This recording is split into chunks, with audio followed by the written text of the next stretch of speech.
have had over the last week. This Climate Research Institute at the East Anglia University, someone hacked into their email account and showed a bunch of emails between scientists, which opponents of climate change legislation said proves that they are rigging the science and trying to hide information that runs counter to their theories. Well, it raises the question of, we're being asked to wager trillions of dollars in substantially curtailed freedom on climate models that are imperfect and unproven. And the consensus, far from being as solid as they say it is, and the debate as over as they say it is, the emails indicate people are very nervous about suppressing criticism, gaming the peer review process for scholarly works and all the rest. One of the emails said, it is a travesty, his word, it is a travesty that we cannot explain the fact that global warming has stopped.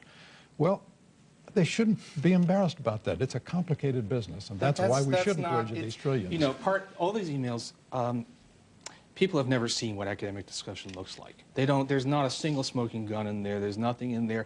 And the travesty is that people are not able to explain why the fact that 1998 was a very warm year doesn't actually mean that global warming has stopped. I mean, that's loose wording, right? I mean, everything is about this.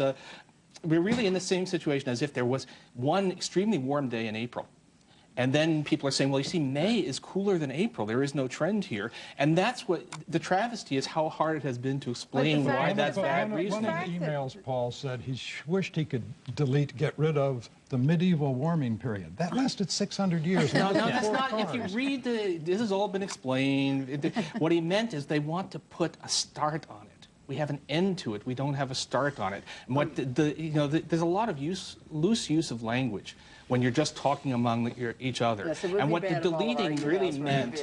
What deleting really meant that we don't know when this thing started because we don't have very good data. Back then there weren't any weather stations, and that's what the context was. Well, the interesting thing about this is, which just goes back to our previous discussion, is, and having done a lot of this polling during the Bush administration, which is when you give people a choice between improving the economy and jobs and improving the environment. At times of economic prosperity, the numbers for improving the environment go above jobs. At a time when there's a recession or a time when there's difficulty in the economy, people say, let's focus on this, let's not focus on the economy, let's not focus on the climate. The best route to passing climate change legislation is creating jobs, and then he's more apt to get the American public behind it. The difference between that kind of polling and what George just showed in our ABC poll is that people are not agreeing on the facts. It's not a question of what we're asking about the legislation. Well, people have a tendency. If they want to go to a different position, they have a tendency to then doubt the facts. That's what might be happening here. Is people who are opposed to cap and trade are changing their minds on global warming. In June of this year, the House voted, close vote on cap and trade, 219 to 212 votes.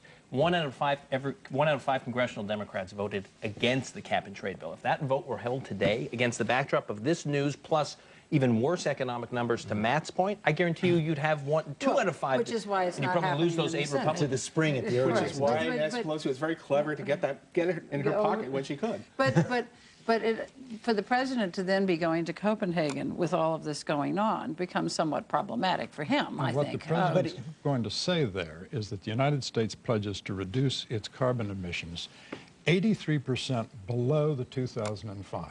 That will not even be seriously attempted, and here's why. That would mean we would have total carbon emissions equal to the United States in 1910, when there were 92 million Americans. Furthermore, our per capita carbon emissions in 2050, when he says this is going to happen, when there are going to be 420 million Americans, would be, on a per capita basis, what we had in 1875. He may face a credibility problem as well. I mean, I think that the issue is, I think the president had to go to Copenhagen. It was the only way to get the Indians and the Chinese to go as well. But Paul, as he goes, he'll be making a commitment that he can't necessarily keep unless the Senate follows through. But everyone understands that. Not like Copenhagen. I mean, everyone understands that. And I just want to say, I'm surprised, George, that you lack faith in the power of the marketplace. All of these cap and trade is about putting a price on carbon emissions, and people will do amazing things given a market incentive. Speaking of the marketplace, the biggest industry in the world right now may be fighting climate change. There are billions, trillions of dollars on the table. And when you say, well, the academics they're scientists and they talk funny ways, academics are human beings, and the enormous incentive to get on the bandwagon on global warming, the financial incentive, the market driving this is huge. Let me tell you, there's tremendously more money in being a skeptic than there is in being a supporter. It's so much easier. Come on, you've got the energy industries behind it.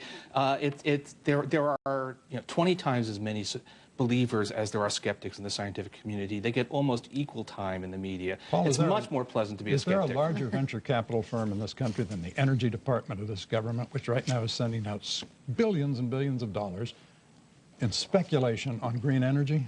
Well, but I think that's something that the American people want. I mean, we want green jobs. We don't want to see those polar bears, on those ice floes without any ice around them. All of that. I think that coming up with ways to have the energy that we use without causing global warming and polluting the air is something that is I agree the public wants something that, unless desirable. Uncle Joe doesn't have a job. Right. If Uncle Joe doesn't have a job, they said, let's don't worry about the polar bears right now. So you got to get unemployment down below 8%. We just have about a minute left, and just quick.